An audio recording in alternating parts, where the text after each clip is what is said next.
नमस्कार दोस्तों, जय हिंद, जय भारत। स्वागत है आप सबका एक बार फिर से आपके अपने चैनल स्काई स्पीक्स पर। तो आज हम बात करेंगे मीन राशि के लिए अगस्त 2022 कैसा रहेगा। आपकी सेहत, स्वास्थ्य, नौकरी, कारोबार, इन सभी ग्रहों के गोचर का आपके जीवन पर क्या प्रभाव पड़ेगा या क्या प्रभाव हो सकता है, और इस महीने कौन सा विशेष उपाय आपके लिए कारगर साबित होगा, यानी क्या उपाय करने से आपको लाभ होगा। सभी विषयों पर बारी बारी से हम चर्चा करेंगे दोस्तों। इसके अलावा यदि आप मुझसे किसी भी प्रकार का निजी ज्योतिषीय परामर्श लेना चाहते हैं तो स्क्रीन पर मेरा व्हाट्सएप नंबर दिया है, आप इस नंबर के माध्यम से मुझसे संपर्क कर सकते हैं, या फिर हमारी वेबसाइट है www.skyspeaks.in, तो आप हमारी वेबसाइट के माध्यम से भी अपना अपॉइंटमेंट बुक करवा सकते हैं। तो चलिए दोस्तों आगे बढ़ते हैं। सबसे पहले जानते हैं ग्रहों की चाल। बृहस्पति आपके चंद्र राशि पर से ही गुजर रहे हैं, क्योंकि ये जो गोचर है ये चंद्र राशि पर आधारित है। तो बृहस्पति इस समय मीन राशि में ही है, यानी आपकी चंद्र राशि के ऊपर से गुजर रहे हैं, लेकिन बृहस्पति इस समय वक्र अवस्था में है। मंगल और राहु आपके धन भाव में है। मंगल 10 अगस्त तक इसी भाव में रहेंगे, मेष राशि में, अपनी राशि में। उसके पश्चात मंगल तृतीय भाव में चले जाएंगे, वृषभ राशि में। शुक्र आपके चौथे भाव में, मिथुन राशि में है। शुक्र 6 अगस्त को पंचम भाव कर्क राशि में चले जाएंगे। सूर्य इस महीने के आरंभ में पंचम भाव में होंगे। सूर्य 17 अगस्त को अपनी राशि सिंह राशि छठे भाव में चले जाएंगे। बुध 20 अगस्त तक रहेंगे सिंह राशि छठे भाव में। बुध उसके पश्चात अपनी उच्च राशि कन्या में चले जाएंगे, सप्तम भाव में। केतु आपके अष्टम भाव में रहेंगे, तुला राशि में। शनि आपके 11वें स्थान में है, मकर राशि में, लेकिन शनि भी इस समय वक्री हैं। इस समय दो ग्रह वक्री चल रहे हैं, गुरु भी वक्री चल रहे हैं, शनि भी वक्री चल रहे हैं। वक्री का मतलब है उल्टा चलना। अब गुरु आपके राशि स्वामी हैं और गुरु इस समय अपनी राशि में है लेकिन वक्री हैं। शनि की दृष्टि है गुरु पर, शनि की तृतीय दृष्टि गुरु पर है, और शनि की वक्र दृष्टि है गुरु पर। शनि की वक्र दृष्टि सबसे ज्यादा खराब मानी गई है, शनि की उल्टी दृष्टि सबसे ज्यादा खराब मानी गई है। इसका क्या फल होगा यह भी बताऊंगा, और इसको कैसे आप पॉजिटिवली चेंज कर सकते हैं, पॉजिटिवली कैसे ले सकते हैं। बृहस्पति जो हैं आपके राशि स्वामी है, जाहिर है शनि की दृष्टि से पीड़ित भी हैं, स्वयं भी वक्री हैं। तो अभी क्या होगा कि आपके अंदर एनर्जी लेवल थोड़ा कम रहेगा। उसकी मुख्य वजह होगी कि आपका कोई कार्य सिरे नहीं चढ़ रहा, कोई काम नहीं बन रहा, जिस काम में आप हाथ डाल रहे रुकावट आ रही है। क्यों रुकावट क्यों आ रही है? क्योंकि दोनों बड़े ग्रह, सभी नवग्रहों में जो सबसे बड़े ग्रह बृहस्पति और शनि हैं, ये वक्र है। स्वास्थ्य भी कुछ ढीला ढीला रह सकता है। योजनाएं जो हैं वो समय पर ना तो क्रियान्वित होंगी, ना ही समय पर संपन्न होंगी। आपको आउट ऑफ द बॉक्स सोचना पड़ेगा। अगर ग्रह उल्टा चल रहा है तो आप भी उल्टा सोचना शुरू कर दीजिए, यकीन मानिए आपको इसका बहुत फायदा होगा। अगर वक्री ग्रह उल्टा चल रहा है, आपके कार्य उल्टे कर रहा है, तो एक बार आप भी उल्टा सोच के देख लें। एक बार आप भी चीजों को जरा हटके अलग ढंग से, जो रेगुलर रूटीन जैसे आप करते हैं वैसे ना करें, उल्टे ढंग से करें। आपको जिसमें विश्वास है कि काम नहीं होगा, शायद क्या पता उल्टे ढंग से काम हो जाए। तो ये एक प्रक्रिया आप अपना सकते हैं, और मैं ये तो नहीं कह सकता कि सफलता मिलेगी या नहीं मिलेगी, लेकिन कोशिश की जा सकती है। कोशिश करने वालों की हार नहीं होती।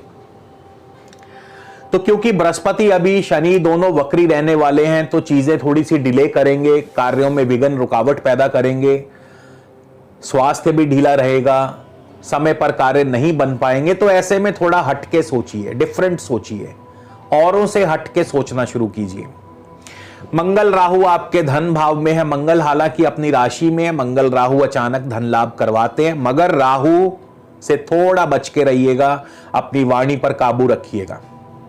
आपकी वाणी किसी का दुश्मन आपको बना सकती है, या आपकी वाणी से आपके शत्रु बढ़ेंगे। यानी मीठी वाणी रखेंगे तो दोस्त बढ़ेंगे और कड़वी वाणी से शत्रु बढ़ेंगे।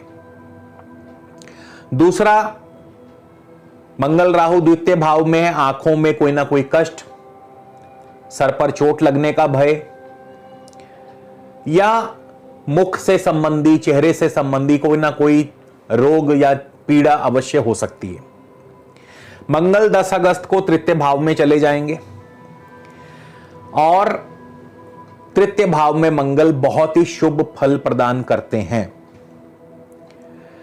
जहां मंगल राहु के प्रभाव से द्वितीय भाव में कुटुंब में चिंता व तनाव का माहौल पैदा होता है, वहीं तृतीय भाव में मंगल के प्रभाव से वही कुटुंब, वही संगी साथी, वही भाई बंधु आपके सहयोगी बन जाते हैं, आपके कार्य में आपका हाथ बंटाते हैं। आपके अंदर नया जोश, नया पराक्रम बनता है। वो अलग बात है कि कार्यों में सफलता कितनी मिलेगी, वो एक अलग विषय है, लेकिन मंगल के तृतीय भाव में आ जाने से कहीं ना कहीं नई ऊर्जा, नए जोश का संचार होगा। चौथे भाव में शुक्र बैठे हैं। शुक्र चौथे भाव में बहुत ही शुभ माने गए हैं। चौथे भाव में शुक्र जो है नई जमीन जायदाद, नए वाहन आदि सुखों की प्राप्ति करवाते हैं, यानी भोग विलास की वस्तुओं पर खर्च बढ़ता है। जनता में भी आपके प्रति एक विश्वास कायम होता है। शुक्र 6 अगस्त को पंचम स्थान में चले जाएंगे। प्रेम संबंधों के लिए बहुत ही बढ़िया है। आपके प्रेम संबंध फलीभूत होंगे, प्रेम संबंधों में अच्छा तालमेल बना रहेगा। लेकिन सूर्य भी यहां पे बैठे हैं। सूर्य अभी 17 अगस्त तक रहेंगे, और सूर्य और शुक्र के प्रभाव से संतान पक्ष की तरफ से कोई ना कोई चिंता परेशानी अवश्य हो सकती है। पढ़ाई में बाधा आ सकती है, क्योंकि गुरु और शनि दोनों की वक्र दृष्टि पंचम भाव पर है। किसी किसी जातक को प्रेम संबंधों में भी दिक्कत परेशानी हो सकती है, सबको नहीं लेकिन किसी किसी को, क्योंकि गुरु और शनि की वक्र दृष्टि जो है आपके लिए, संतान के लिए शुभ नहीं, आपके पढ़ाई में बाधा पैदा करती है। पढ़ाई में आपका मन जो है वो नहीं लग पाएगा, और शेयर मार्केट में भी विपरीत प्रभाव, विपरीत फल प्राप्त होंगे। तो शेयर मार्केट में भी उल्टा सोचिए, हट के सोचिए कि आपको लगता है फायदा होगा तो नुकसान होगा, तो ऐसे में उल्टा चलिए, क्योंकि शेयर मार्केट में दोनों तरफ चला जा सकता है। आप मुनाफे से भी कमा सकते हैं, आप नुकसान से भी कमा सकते हैं, लेकिन अपने रिस्क पे। मेरी सजेशन नहीं है। सूर्य 17 अगस्त को चले जाएंगे छठे भाव में। सूर्य अपनी राशि में आने वाले हैं, बहुत ही बढ़िया प्रभाव देंगे। छठे भाव में सूर्य नौकरी में बहुत शुभ प्रभाव देते हैं। नौकरी नहीं है तो नौकरी दिलवा देंगे, और इसके अलावा धीरे धीरे कार्य भी बनने लगेंगे। हालांकि बहुत ज्यादा उम्मीद मत रखिएगा, लेकिन फिर भी सूर्य के प्रभाव से आपके रुके हुए कार्य बनने शुरू हो जाएंगे, और ऋण आदि की सुविधा प्राप्त होगी। शत्रु दबे रहेंगे आपके सामने। रोग से आपको छुटकारा मिलेगा, यानी रोग दूर होगा। बुध भी यहां पे बैठे हैं। बुध भी छठे भाव में बहुत शुभ फल प्रदान करते हैं, यानी नौकरी पेशा व्यक्तियों के लिए तो ज्यादा दिक्कत नहीं आनी चाहिए मेरे हिसाब से। इसके पश्चात बुध 20 अगस्त को चले जाएंगे सप्तम भाव में। अब बुध चंद्रमा से सप्तम भाव में अपनी उच्च राशि में होंगे, तो ऐसे में जाहिर है कि दाम्पत्य जीवन बढ़िया रहेगा, क्योंकि यहां बुध अपनी राशि में है, उच्च राशि में है। आपसी तालमेल अच्छा बना रहेगा। व्यापार की भी वृद्धि करते हैं, नए नए ऑर्डर्स, नए नए प्रोजेक्ट्स दिलवा सकते हैं। हालांकि भले ही बृहस्पति की दृष्टि की वजह से कार्य समय पर संपन्न ना हो, लेकिन फिर भी बुध के प्रभाव से, क्योंकि बुध उच्च के हैं, तो बुध के प्रभाव से आपको नए ऑर्डर्स, नए प्रोजेक्ट्स मिल सकते हैं। और आपके शत्रु भी आपको परेशान कर सकते हैं, क्योंकि सप्तम भाव ऑपोजिशन का है, और ऑपोजिशन पार्टी यहां पे बलवान हो जाती है उच्च राशि में बुध। और गुरु क्योंकि वक्री हैं, तो ऑपोजिशन आपके ऊपर हावी होने की चेष्टा करेगी। केतु अष्टम भाव में है, शनि की वक्र दृष्टि है, तो चोट दुर्घटना वाहन आदि जरा संभल के चलाइए, और स्वास्थ्य हानि भी करते हैं। शनि आपके 11वें स्थान में है, शनि स्वयं वक्री हैं। हालांकि शनि 11वें स्थान में बहुत अच्छे माने गए हैं, लेकिन जब तक शनि वक्र हैं आमदनी के मार्ग में कोई ना कोई रुकावट या बाधा पैदा करते रहेंगे। इच्छाओं के पूर्ति होने में समय लगेगा। ऐसे में आपको गुरु और शनि दोनों के उपाय बनते हैं, खास करके शनि का उपाय तो अवश्य बनता है। और शनि देव को प्रसन्न करने के लिए आप हर शनिवार शनि मंदिर में शनि देव की प्रिय वस्तुएं अर्पित करें। नारियल, बादाम, तिल, तेल आदि चढ़ाएं। शनि देव के मंत्र का जाप करें, ओम शम शनैश्चराय नमः, इस मंत्र का जाप करें। मछलियों को आटा डालें। और भी कई प्रकार के शनि के जो उपाय हैं वो किए जा सकते हैं। छाया पात्र कर सकते हैं, यानी तेल का दान कर सकते हैं हर शनिवार को।